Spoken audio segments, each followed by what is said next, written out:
I don't know where we're going to go today, but I'm pretty confident we'll go somewhere and come back. We always do when I'm talking to my friend. What else are you? Friend. I think you're a catalyst. I think you are an artist for sure. Your officiant, your guidance counselor, your You would make an amazing guidance counselor. No, seriously, you would straight up. You would be in high school. Oh my God. That'd be fun. You would just play Connect Four all day with the kids that come in. Absolutely. You would be real. Yeah. You no false moments with Mr. Buddy Wakefield, who is on my show today. So, Buddy just turned 50. Yeah. World. I was going to say world famous Buddy Wakefield, but world champion Buddy Wakefield. Not so much world famous. well, I'll take world champion. Yes. Not so much world famous. And the world champion thing happened 20 years ago. Well, 19. And I heard a saying recently, you can't live on yesterday's glories. So I think as of right now, I'm just kind of like a Porto, Portugal resident. Should I retire? Should we retire though? I mean, I'm proud of you, man. So the world champion, I think, is definitely a notch in your belt if you decide to wear one, and your TED Talk, which I love. I always make fun of your TED Talk because it's about air, but I loved it. You've mentioned that more than once, and I've learned to say thank you, and not say how mortified I was about that talk. Did you not like it? Well, I mean, I'm representing meditation, and I was going through a breakup, and I was miserable talking about the basically the surefire path to balance and sustainable joy, and I was unfocused. I wasn't breathing, and I was talking about breath. It was a disaster inside my body while I was doing it. But it turns out people ended up going to Vipassana courses for it because of it. And if that's the case, mission accomplished. Like if somebody did find equanimity because of that talk, then mission accomplished. For anyone who didn't see Buddy Wakefield's TED Talk, which you can find on YouTube, what was the message? What was the catalyst for the talk, and what was actually the message? Well, the catalyst was just after a lifetime of seeking spiritually, Vipassana meditation was the only thing that ever worked to eradicate suffering at the root level for me and bring me out of habit patterns and blind reactions. And it was something, when I find out good information, I just want people to know it. I want to get it out there. I think you're the same way. You get excited about learning. Yeah, absolutely. And Vipassana for you is it's not like a 10-minute meditation. I mean, you go for like a weekend. It's hardcore. It's the boot camp of meditation. Yeah, it's like 12 hours, right? Well, it's 10 days, about 11 hours a day. There's breaks, and there's a discourse at the end of the night, and it's broken up nicely. But it is it's full blown meditation. No talking. No. Also, no idol worship. No bullshit. It's just the science of breath. There's no rites or rituals. It's universal. Every religion is welcome. I mean, the only way you're not going to be into it is if you don't like air. And that's sort of what the talk was. Well, what's the tipping point? I've never done, obviously, a 12-hour meditation. I've done, maybe half an hour tops.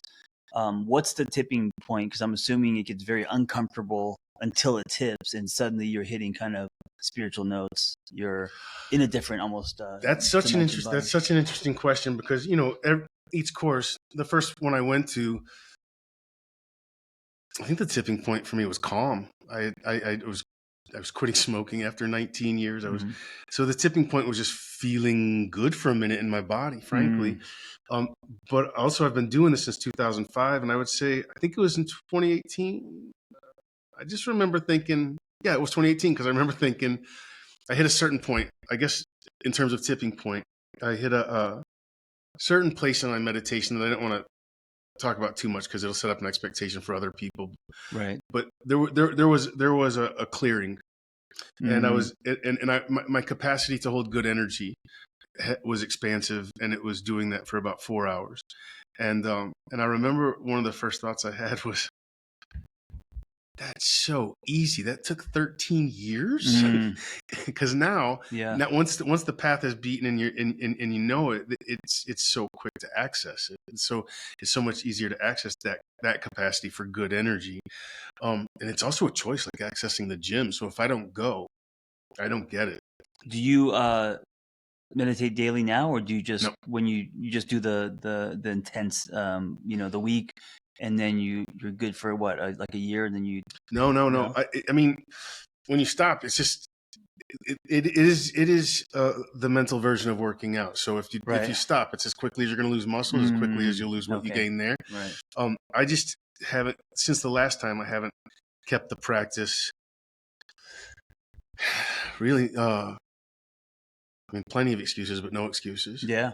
I just I find this is a cool thing to talk about that I just was speaking with a friend on the other day. Did you ever see the documentary AlphaGo? No. So there's this game. It's like chess. It's the most popular game in the world, evidently. But I guess like per capita, but it's in the Far East. So it's not so well known in America, but it's like a different kind of chess altogether. Okay. And there's a world championship in it, and people and there's a documentary on it on the world champion of AlphaGo against AI. And what they discovered, this was years ago now, but what they discovered was that, and I'll link this back to Vipassana in a second, and not keeping the practice, but sometimes we throw boomerangs, they don't come back. They don't come back. They land in other people's yards. Ongoing thing with us. But AI. So I think the guy won the first. It was the best out of 5, right? And the guy beat the AI in the first one. Right. AI won the rest of them. Wow. And what they saw that they were so impressed with was that the AI wasn't out to pulverize him, wasn't out to like whip his ass. The AI consistently only did what it had to do to beat him. Just to beat, like, by 1 point kind of thing. Yeah. So it would consistently just beat him by a little when it could have torn him apart at certain places. Right.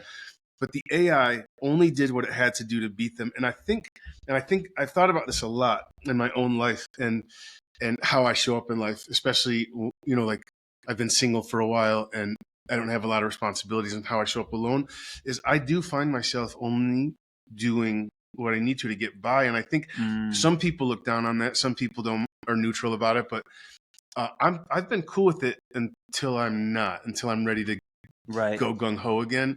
But I have found that in these last couple of years, I've done just what I need to get by. Yeah, you're like the kind AI, you're saying. And so as far as meditating goes, I think I've took the speed of my life down a notch, and I haven't felt as compelled to sit down. But I know when things get out, when life gets too dense energetically, I go straight back into meditation when I have to.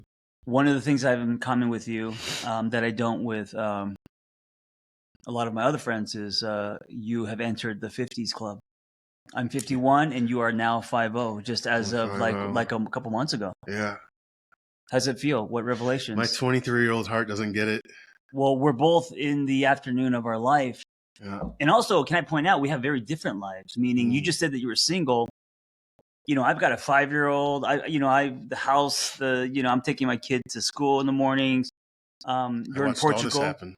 Yeah, you watched all this happen. Now you're in Portugal. I'm in LA, and we live very different lives. Yeah. What's it like turning 50? I don't think humble people use the word humble, but I'll say it's humbling. My 23-year-old heart hasn't grown accustomed to it yet. I still make jokes, and I'll have to catch myself like, wow, you could be considered a creepy old man now. Yeah. I get that too. I feel like it's time to step it up, adulting a little bit. And what would that look like? And also to go, I've been inspired to go all out on my health again, while I've still got what I've got. Because in the 40s, secret shit starts to happen in your body. Yeah. The neck starts doing weird shit. Yes, everything. The shapes go different. Yep. So I'm inspired to give it one more good push, and walk into the next decade or two with a great healthy start. I wonder if with you, like your meditation, your fitness is bundled into one instead of spread out. You know what I'm saying? I feel like with you, so you go hard and you go all extreme. Yeah, you're very all or nothing, which I can be like that too. And I also wonder if that is because of like an addictive gene. I think you're attracted to edges. I think you're extreme. So like even with the fitness stuff, when you go strict and you go hard. But then I don't think that's sustainable. I think it's better to kind of go less hard, but it's a permanent lifestyle, instead of like your meditation, you going a week or a weekend, 12 hours, like that's crazy instead of just doing it daily for 30 minutes or 20 minutes. I'm in total agreement. I think what happens is that I get, whether it's diet or meditation or working or maybe out, you're writing too. And writing. Yeah. Well, you've called me out a couple of times on being a perfectionist, which I want to touch back on in a second. But as far as all or nothing, I do. But I think I go into that all with the intention of that I'm going to go all out. I'm going to get where I think I need to be, and then I'm going to balance it and pull back a little to what is sustainable. And I think what happens is that, I mean, it's 50 years of a bit of a holding pattern in that regard. What I'm trying to say is I agree with you, and I think even with the celibacy I think there needs Didn't to you be also like for many months or a year? 7.5 months. 7.5 months. Yeah, like that's extreme. It's also the most joyful time of my life. I think people see that as torture or sex negative, but it was one of the most joyous times of my life. I wasn't distracted by anything. I was in love with everything.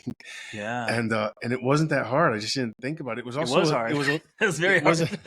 It was a real lesson in where the energy goes, where the attention goes, the energy flows. Sure. How did you wake up and just set the intention? I'm not going to think about sex or pleasure or. No, I don't think like that. I'm not going to think about pleasure. Well, how did you with staying for 7 months? Well, I started in Vipassana. So when we go to Vipassana, we agree to 5 tenets, and it's no killing. Yeah, this is easy for me. No stealing. No lying. When it's silent for 10 days, so you can't. Yeah. No intoxicants and no sexual misconduct. And all that they mean by sexual misconduct is just don't distract you or anybody else from the practice for this 10 days. Just practice. Would masturbation be sexual conduct? Well, it's distracting from the practice because you're generating passion and you're generating heat, and you're just supposed to be observing equanimously for 10 days. They just ask you to work for 10 days. They're not saying anything bad about sex. So when I got out, and this was in 2015, and when I got out, I wanted to keep it going as long as I could. Right. And I ended up keeping it going for 7.5 months. So did you also not masturbate for 7 months? Yeah, correct. Oh, wow. Well, in the middle of this, so once this kind of presence happened, well, this is where our friendship got started when we started talking about serendipity. Once that was the period when serendipity was pouring in. Interesting. Endless. I mean, daily, it was the joys from the serendipity on a daily basis eclipsed whatever it was I thought I desired in sex. It was okay, so let me ask you this. Why do you think that happens? Is it because, and we're using sex as an example, it could be many things, but if you're thinking about chasing after or distracted by sex or porn or anything in that category, or masturbation can also be compulsive, then you don't have that radar. You're not able to see probably what you notice when you have more clarity. Like you're talking about serendipity. Serendipity can be very subtle. Most people don't notice. Yeah. You know what I'm saying? Well, that's what presence does for a person. Eckhart Tolle says it at the end of A New Earth. He sort of confirmed all of this experiential stuff that had been happening for me. 8 months into it, I read him say, basically, so when you become more established in presence, don't be surprised if the naturally occurring result is frequent, specific, serendipity, kismet, coincidence, happenstance. He used all the words for it and just affirmed, oh, wow, well, that's what's happening for me. So then this is scientific. This is what happens for everybody. The more you get, the more present you get, the more serendipity is going to pour in, and you start to see the connection and everything a little bit better, and a greater energy at work, which turns out to be a lighter energy, a more spacious energy, and inevitably something more joyful. And so I was happy to go in that direction because I had never run toward the light before. Yeah. Eventually, it got. I don't know how to say this with any sort of straight face, but I think it got a little. I was running to the light and it got a little too bright, or I was just. I'm so you needed some darkness, a little hint of darkness. Well, I'm so good at navigating trauma and suffering that I think I knocked myself back down so I could keep doing what I was good at for a minute, because I was grow it. My capacity for loving energy and good energy was had breached itself for a moment, or I got lazy. Yeah, and let me ask you this: as an artist, as a writer, if you are getting too much light, if you are too happy, is it hard to create good work? No, that was the best part about it, was that I stopped. I wasn't being a tragedy addict, and so I was able to write with the edge that I love. Yeah, but I was using I hate saying positivity because it sounds like because it's a bumper sticker. It's okay. It is. Well, and there's also someone I know who constantly says, "I'm so positive," and that's she's false. not. That's she's That's a a walking false tincture that doesn't work. Yeah. A PE teacher? I said she's a walking tincture. Oh, I do. She's a PE teacher that doesn't work. I'm like, what is that? Also, figuratively. Yeah. What the hell was I saying? You don't want to use the word positivity, but yeah, but in writing, yes, it doesn't. No, I didn't. I wrote some of my best stuff then. In the light. Yeah. Okay. And that was when We Were Emergencies came during a time when I was in the light, and that's that's got its own intense. That's with the line, "I no longer need you to fuck me as hard as I hated myself." That's no line to be messed with. Can you repeat that real quick? I no longer need you to fuck me as hard as I hated myself. Yeah. That whole piece I was thrilled about. And it was it's a heavy ass piece. It's got all of the edge I love in my writing.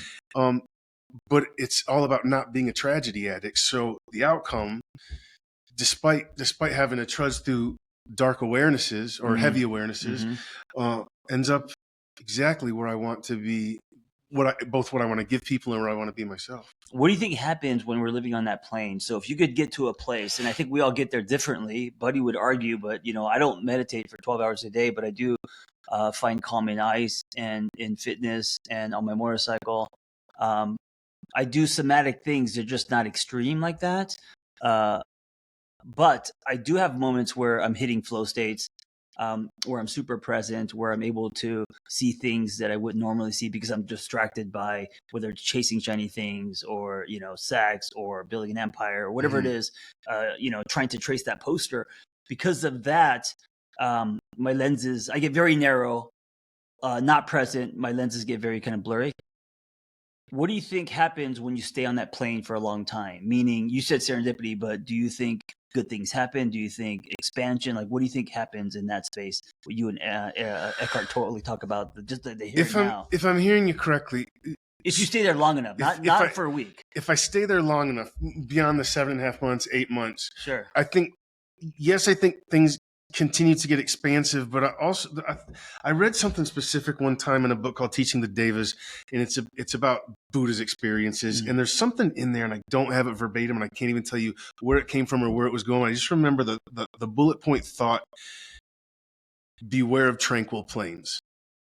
Beware of trying to nest in a tranquil plain. Because even that is impermanent, and your attachment to it will be devastating. Oh, you mean like comfort? Oh, homeostasis, like calm, like Right. So I know that what happened during that celibacy with the frequent specific serendipity, as joy was expanding, there was a piece of me that knew I need to keep changing with this, or I'll get stuck on a tranquil plane. I also think that's what happens with people who find that marijuana works for them as a medicine, and then they overdo it and just become fucking wake and bake every day. Yeah. I think I feel like it applies there too. So I try to stay, and I'm going to go with Buddha again. He says 3 things for enlightenment are necessary. One is a constant, thorough understanding of impermanence, and that's what I think applies to that tranquil plane. Yeah. And that's the other two are awareness. So it's nothing's permanent. Equanimity. Yeah. Just not reacting, basically, just observing without reacting. Right.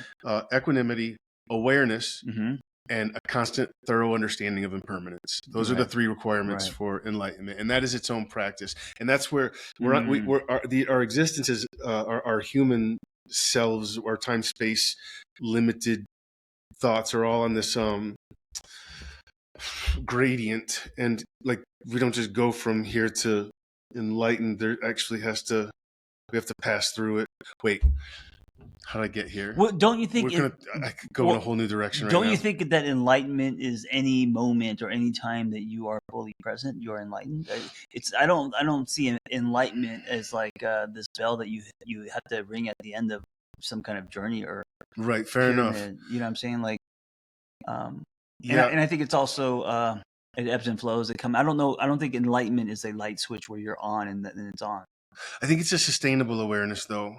Like, okay, you know how you were talking about, you said I would disagree, something about meditation, and you find meditative moments. Yeah, like say, like on my motorcycle, 20 minutes a day, 5 days a week. Right. I hit flow states. I'm very in a meditative state because if I'm not present, I'm going to die. Right. So it forces you to be in that state. Where you would disagree is, okay, that's great, that's fine, but that's not like 12 hours of Vipassana where you're going to really go somewhere and come back.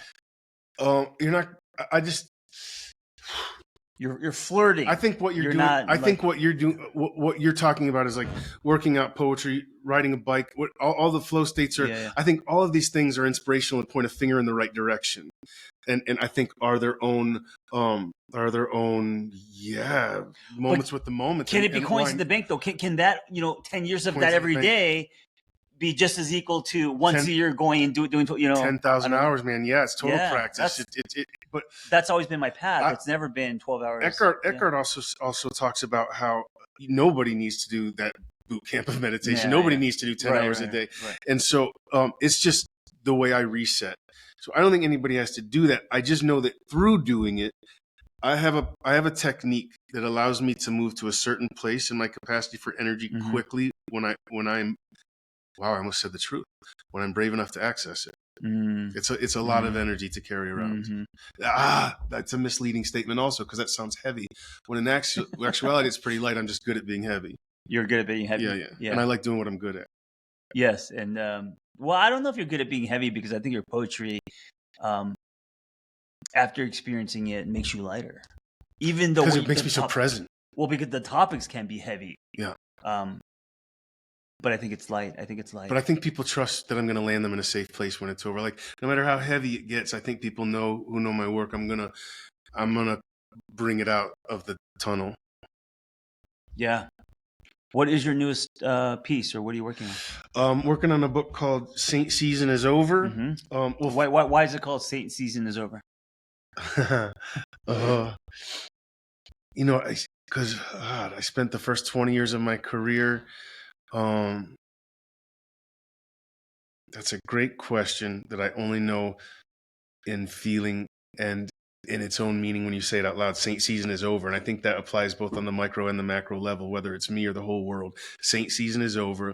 Nobody's buying it anymore. The real work needs to be done. I spent 20 years, I would hear good information. I would put it out into the world. I was very excited about the information I was getting and some of the love I was feeling, but I would send it right back out. I wasn't expanding it for myself. And I think I know happiness is what I'm aiming at and what I was putting out there for others to aim at. And I think I was saying valid things about it in ways to get, but I was still miserable. And in fact, the two closest partners I ever had, they never met each other, but in the end of both of those relationships, they said you were unhappy? No, they called me a fraud in their own ways. Basically, one of them called me Buddy Wakefield, and one of them just called me a fraud because I'd go out with this happy face on stage and make people laugh and I make people see the good in life, but I wasn't doing it for myself. I was just channeling it through, and nothing was sticking. Got it.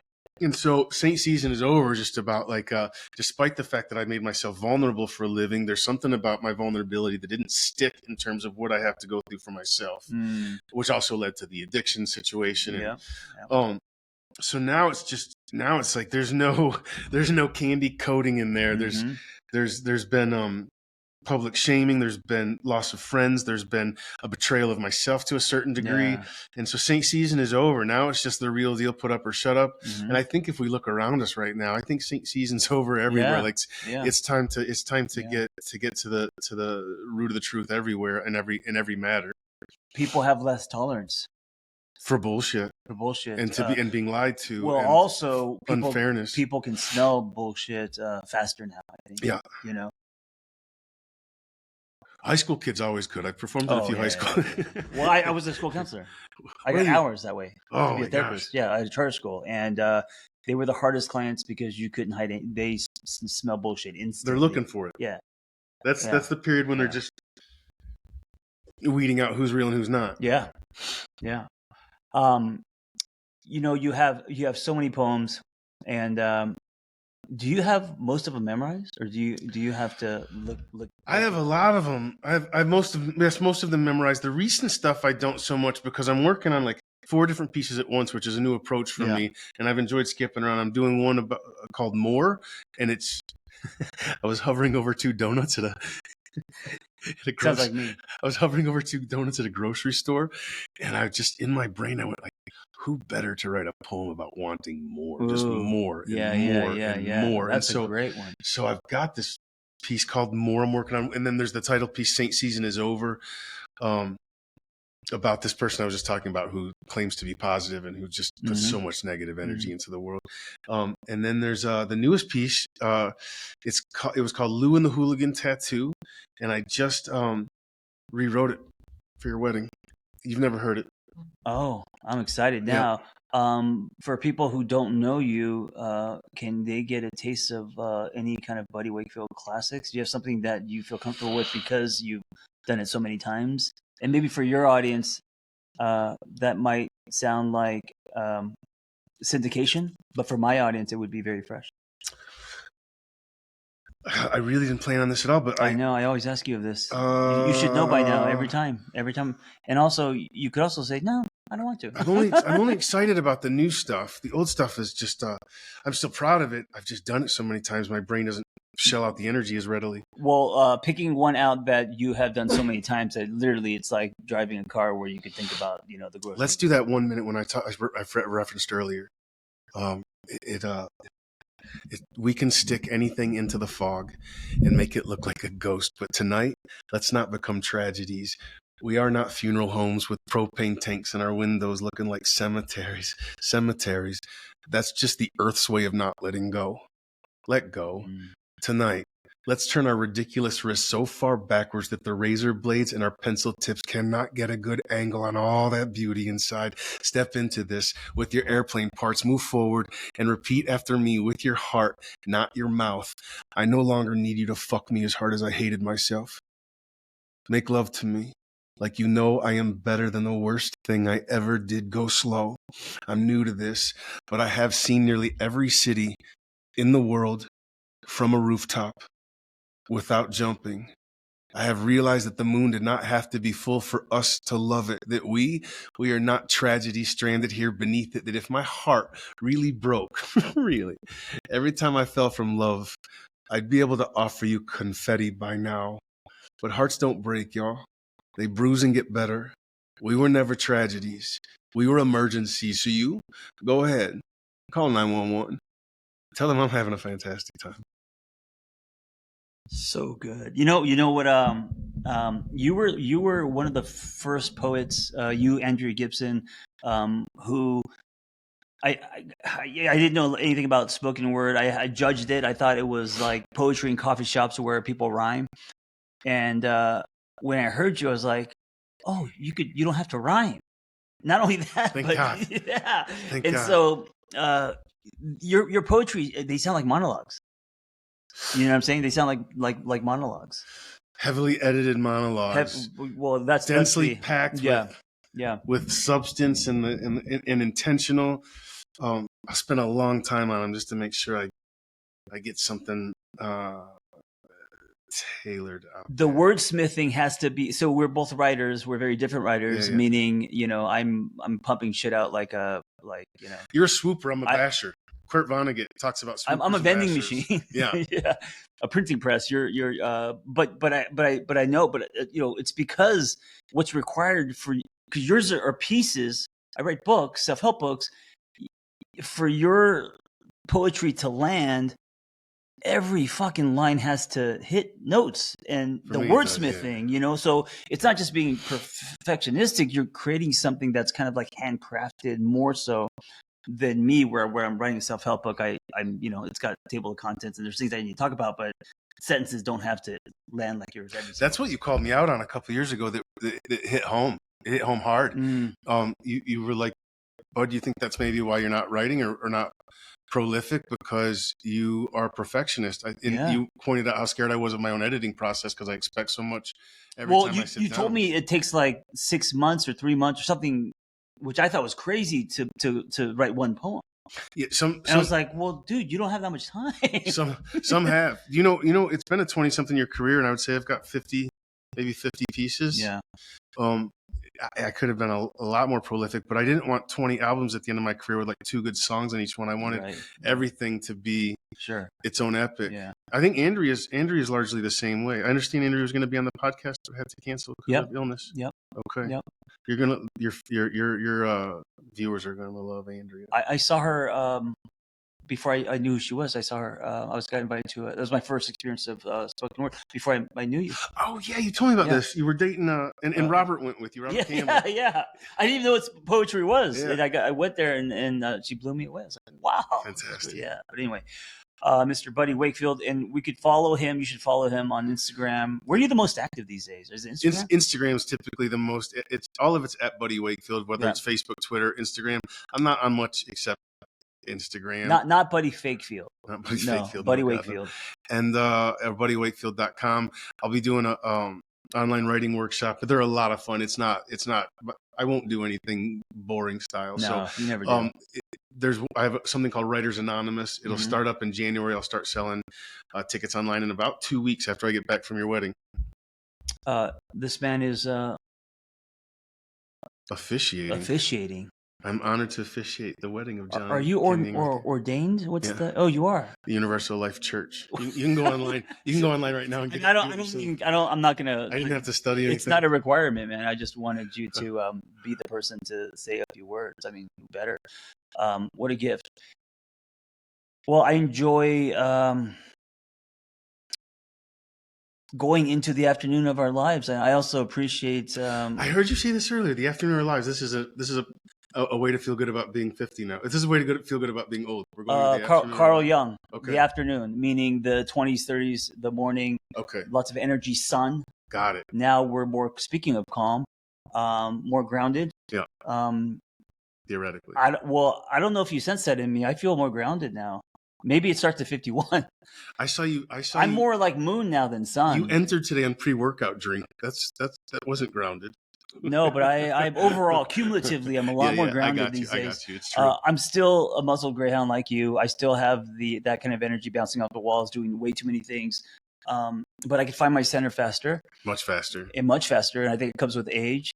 And I'm able to see my wrinkles as tree rings, although I still have insecurities. Like we were just talking about, Buddy and I have a little bit of body dysmorphia. Maybe, I don't know.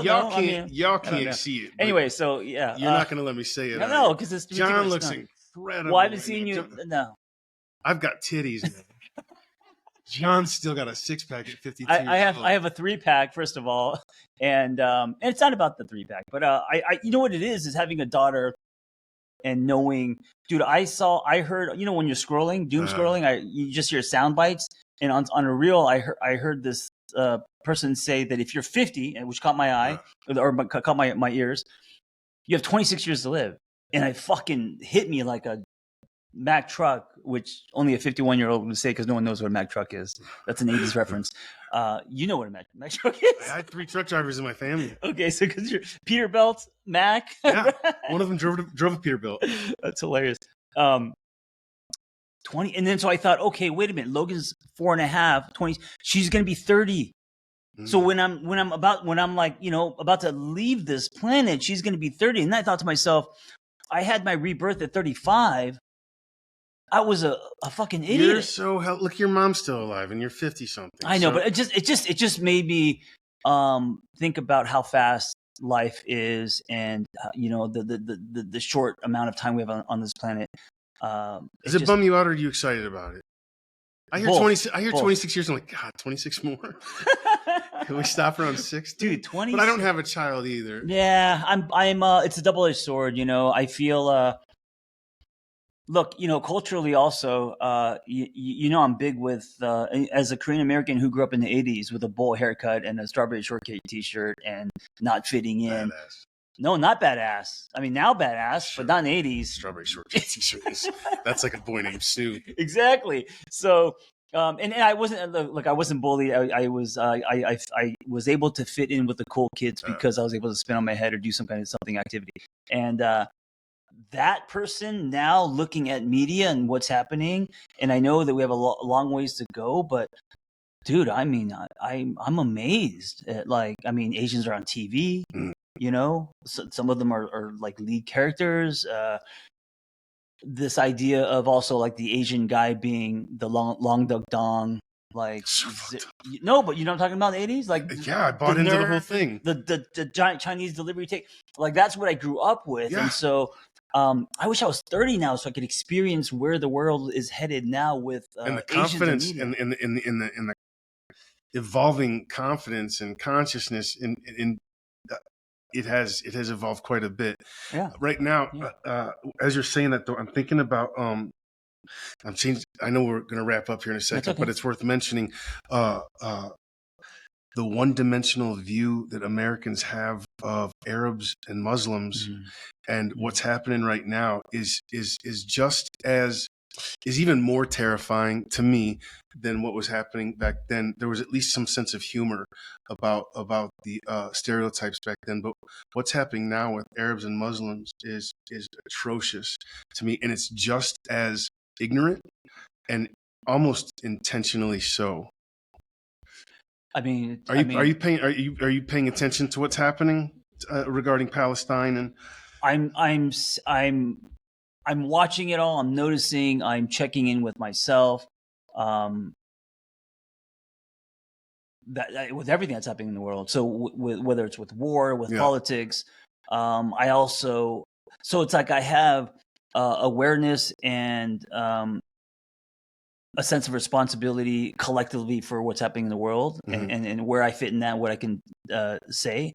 And then I also have this, at the same time, this other spinning plate, which is like, I got to get mustard. I got to make sure Logan's in school. Right. I got to, what I'm talking about? So I don't know. It's a lot. I know there's a lot of rocks. It's hard to know how much your capacity is to carry when an overwhelming situation like this rears up. Well, also, just I think there's a lot of rocks being turned over in the world right now. Yeah. I think the pendulum is swinging wildly, and I think there's a lot of activation because of this, of course. But I also feel like a lot of what's happening is kind of needed for this is collectively. I'm not talking specifically. For the tide to turn. Yeah. For the tide to turn, for when people to look inward, for I mean, everything from, like, what's happening with P. Diddy, to just just things that you can't hide anymore. Yeah. Yeah. In 2016, when Trump was elected, there was a big element of like what you just said that was going on for me. Like, if this is what the collective conscious needs to take it to the next level, then bring it on. Let's just do it. Let's go through this. Now it's become so serious and so genocidal that it's been hard for me to say bring it on. It's more like, stop, you guys. Stop. Yeah. What are you doing? It's just so far. Yeah. And now people are toying with the truth. I'll say one last thing, because I know you got to wrap it up here soon. But a friend of mine, Sarah Healy, who I talk about a lot in my book, she does this thing once a year in her neighborhood in Petaluma, and has speakers out. It's like a neighborhood TED thing. And she had this friend of hers who was a crack addict, and he was talking about relapsing, and his wife called him out on it, and he was saying, no, I didn't do it. And he said from him spending so much time convincing her that he wasn't high again, he realized that the gravest sin you can commit is to make someone you love believe that their intuition is false. And what's happening right now on a mass scale from governments, namely white ones, are trying to make us believe that our intuition is false, and it's causing people self-doubt and I just think I just want to say that point. I don't know where I'm going with it, but just if it provides a witness for somebody, then hallelujah. Yeah, thank you for that. one of the things that I hope for us, you and I, is that we become porch swing friends. I call it porch swing friends, meaning kind of a given at this point.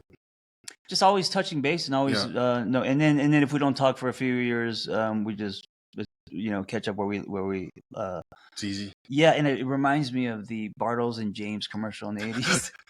Talk about old references, dude. The two old dudes on the porch. Those still? I don't know, but that's the porch swing image I have. Just friends, and they're old, and also you are closest to me age wise than anyone else. Looking back at life, 20 years from now, thinking, fuck, remember when we used to just ramble in your garage or work out together or whatever, or do the Nines dinner. Buddy and I had a dinner called the Nines. That was the best. That's been the highlight for me so far.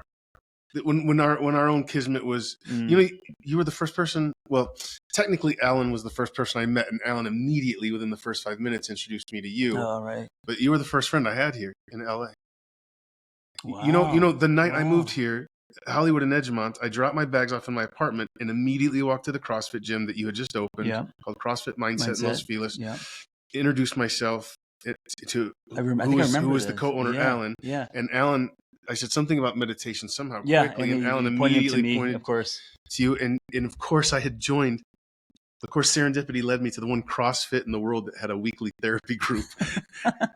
Thus, Mindset with the shady therapist who didn't show up much. Anyway. No, you did. You showed up for us. I did. It was me, you, CJ, who's still a good friend. Yeah. Yeah, there was like 7 of us who showed up every week. Yeah. Jeff was there. Jeff will be at his wedding too. Yeah. All right. Well, thanks for being on my podcast. Thanks for having me. Yeah, you've been on many times, and I hope you continue to come on. And thanks for sharing that poem. I know a lot of times I put you on the spot, but I ask a comedian to tell you a joke. I know, I get that part, but also I feel like no, fucking do it because it's so good. People need to hear the thing, If it wasn't good, I wouldn't put you on the spot. Anyway, thank you for listening. Be well.